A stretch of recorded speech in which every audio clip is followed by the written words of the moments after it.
என் அன்பு தமிழராக உங்களை நான் வாழ்த்துகிறேன். இந்த லெந்து நாட்களிலும் ஒரு காரியத்தை குறித்து உங்களோடு கூட பகிர்ந்து கொள்ள நான் ஆசைப்படுகிறேன்.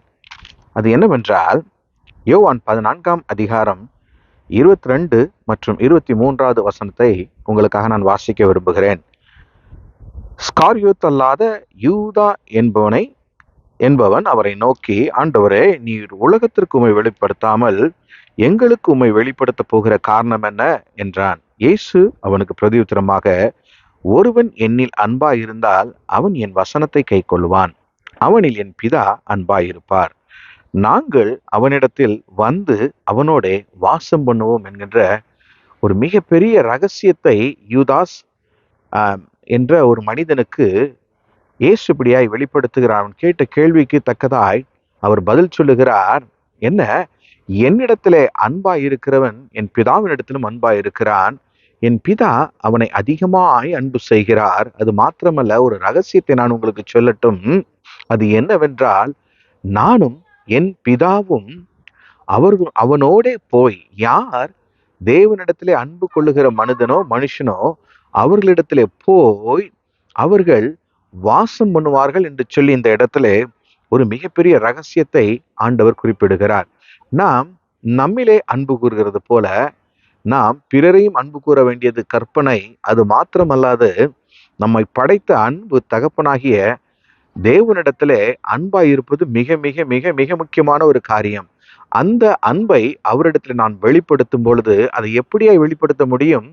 இந்த வசனத்தை, வேத வசனத்தை கை கொள்ளும் பொழுது அந்த அன்பை நாம் தேவனிடத்திற்கு நாம் என்ன செய்ய முடியும்? வெளிப்படுத்த முடியும் என்று சொல்லி வேதம் நமக்கு தெளிவாய் சொல்லியிருக்கிறது. அங்கதான் இயேசு சொல்லுகிறார், ஒருவன் என்னில் அன்பாய் இருந்தால் அவன் என் வசனத்தை கை கொள்ளுவானாம்.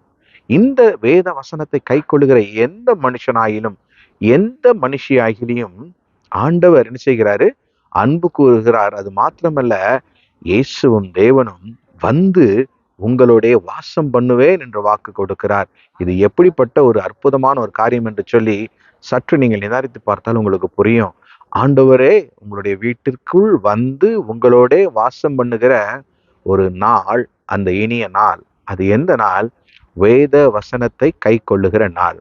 அவர் நமக்காய் இந்த பூவுலகிலே வந்து பாடுபட்டு மரித்து அவருடைய அன்பை நமக்காய் வெளிப்படுத்தி விட்டார். நம்முடைய பாவங்கள் எல்லாம் அவர் இரத்தத்தால் கழுவி தீர்த்து விட்டார்.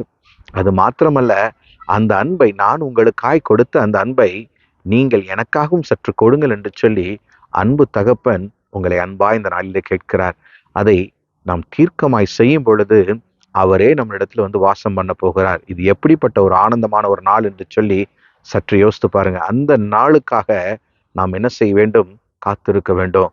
இந்த நாளிலே இந்த வேதத்தில் எழுதப்பட்டிருக்கிற ஒவ்வொரு எழுத்தையும் நேசித்து வாசித்து அதன் வழியிலே நாம் நடக்க தீர்மானிக்கும் பொழுது இயேசு நம்மோடு கூட வரப்போகிறார், நம்மோடு கூட வாசம் பண்ண போகிறார் என்பது எத்தனை மிக ஆனந்தமான ஒரு நல்ல காரியம் என்பதை சற்று யோசித்து பாருங்க. ஸோ இந்த நாள்ல இருந்து நம்ம என்ன செய்ய போறோம்? வேத வசனத்தை கடைபிடித்து அதன் வழியிலே நாம் வாழப்போகிறோம் என்கின்ற தீர்மானத்தோடு இந்த நாளை நாம் தொடங்குவோம். பிரியமானவர்களே, கர்த்தர் தாமே உங்களை ஆசீர்வதிப்பாராக. ஆமென். God bless you.